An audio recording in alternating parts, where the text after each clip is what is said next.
I am the Tofu Golem. Please enjoy the video. In this video, I will explain how to remove an Audi S5 door handle. This guide will walk you through each step, ensuring a smooth and successful process.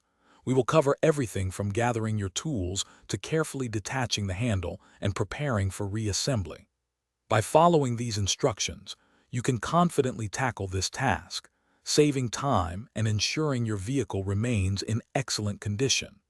Let's get started on this straightforward automotive project.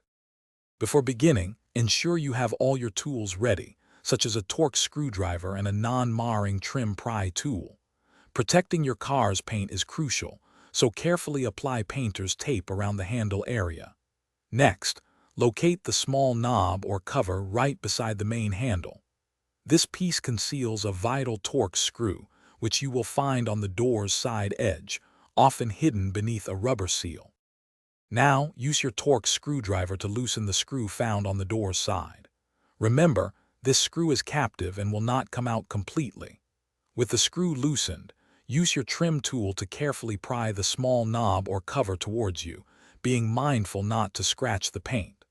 Once that piece is free, slide the main door handle towards the front of the vehicle, then gently swivel it out to detach it from the door. If your Audi S5 features advanced keyless entry, you will need to carefully disconnect any electrical connectors attached to the handle before fully removing it. Once disconnected, the handle can be completely taken off. To reinstall, simply reverse these steps, ensuring all components are properly aligned and securely fastened.